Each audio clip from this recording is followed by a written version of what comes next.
Salam berjumpa kembali teman-teman sekalian, sahabat-sahabat, dan saudara-saudariku yang terkasih.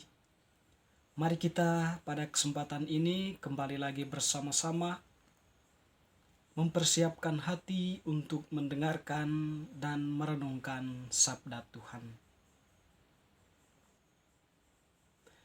Hari ini kita akan bersama-sama mendengar dan merenungkan bacaan Injil.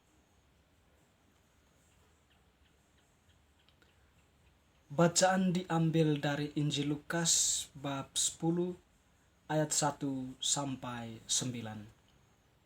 Yesus mengutus 70 murid. Kemudian daripada itu Tuhan menunjuk 70 murid yang lain, lalu mengutus mereka berdua-dua mendahuluinya ke setiap kota dan tempat yang hendak dikunjunginya. Katanya kepada mereka, "Tuaian memang banyak tetapi pekerja sedikit. Karena itu mintalah kepada Tuan yang mempunyai tuaian, supaya ia mengirimkan pekerja-pekerja untuk tuaian itu. Pergilah, sesungguhnya aku mengutus kamu seperti anak domba ke tengah serigala.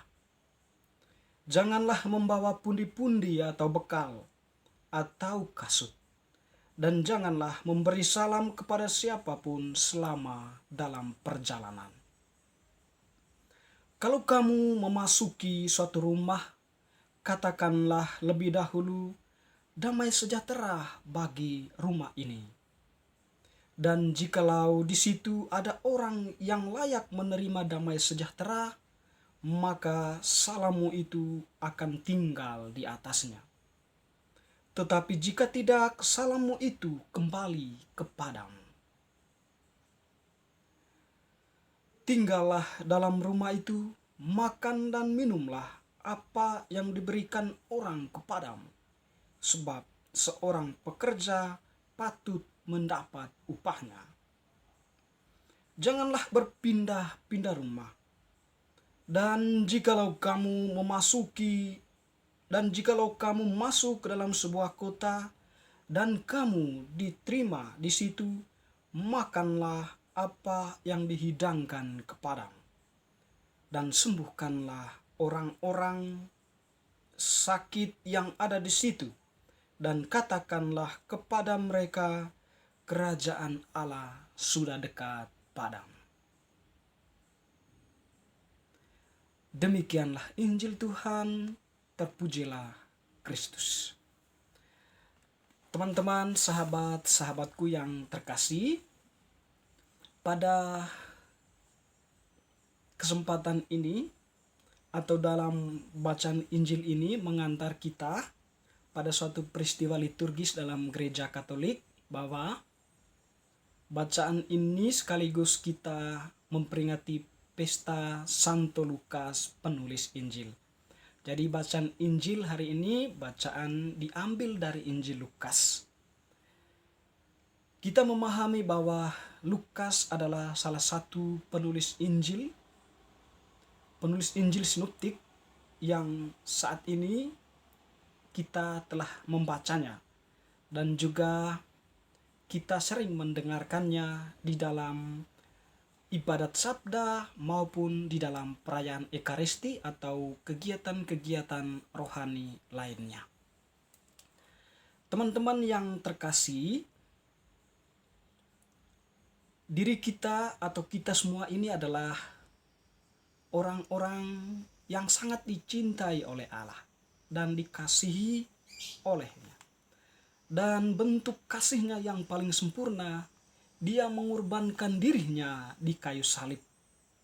Dan tentu tujuan dari semuanya itu untuk menebus dosa kita dan menghantar kita pada keselamatan objektif yang telah disediakan karena salibnya. Namun teman-teman yang terkasih, keselamatan objektif itu atau keselamatan objektif yang disediakan Allah menuntut juga keselamatan subjektif dari diri kita. Artinya Tuhan sudah mengajarkan kepada kita akan kebaikan-kebaikan menghendaki kita untuk melakukan apa yang benar.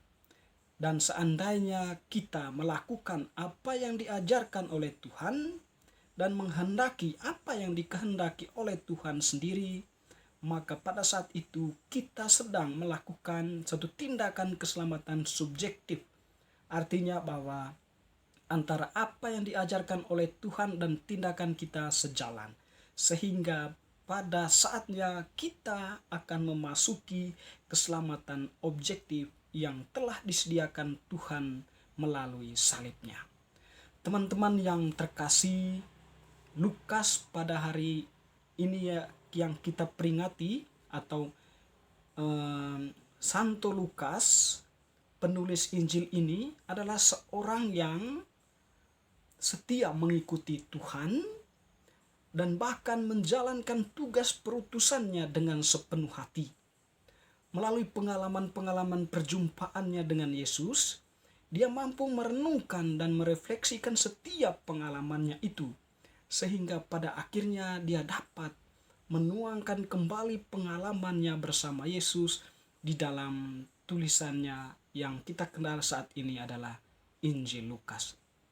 Dia menulis Injil ini bukan karena karang-karang, tetapi karena berdasarkan pengalamannya bersama Yesus dan tentunya diinspirasi oleh Roh Kudus. Teman-teman yang terkasih, kita semua tentunya diutus juga oleh Tuhan, entah kita sebagai orang yang telah dibaptis maupun setiap kita yang bernama manusia. Kita diutus tentu untuk mewartakan apa yang menjadi kehendak Allah. Yang di dalam bacaan Injil tadi kita mendengar bahwa kita diutus untuk mewartakan kerajaan Allah.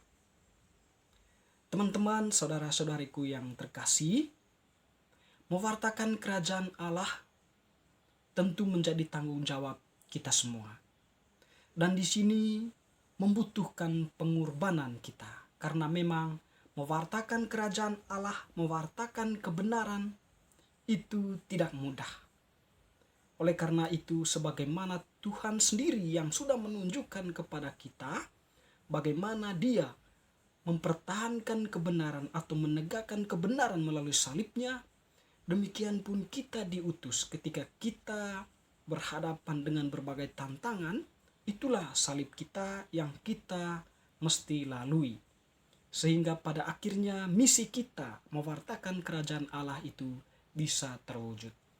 Teman-teman, sahabat-sahabatku, saudara-saudari yang terkasih, mewartakan kerajaan Allah dalam konteks kita, dalam konteks kehidupan kita, mungkin bisa kita lakukan di dalam keluarga kita masing-masing, di lingkungan pekerjaan kita, maupun dimanapun kita diutus. Kita hadir di tengah-tengah kehidupan itu sebagai orang yang mewartakan kerajaan Allah, atau orang yang hadir sebagai duta kebenaran, atau sebagai orang yang hadir membawa kebenaran. Dan tentunya tujuan semuanya itu agar sekiranya setiap orang yang mengenal kita dapat mengikuti atau juga menghendaki melakukan apa yang benar, karena kita sudah menjadi teladan bagi hidup mereka. Teman-teman, sahabat-sahabatku yang terkasih, kita belajar pada Injil hari ini dan juga belajar pada tokoh penginjil Lukas ini atau Santo Lukas yang senantiasa setia mewartakan kebenaran Tuhan. Dia mewartakannya melalui tindakannya maupun melalui tulisannya yang kita kenal saat ini, Injil Lukas. Semoga inspirasi dari Injil Lukas yang setia menjalankan tugas perutusan Tuhan menjadi pegangan bagi kita untuk setia juga dalam menjalankan tugas perutusan kita sebagai murid-murid Tuhan. Amin.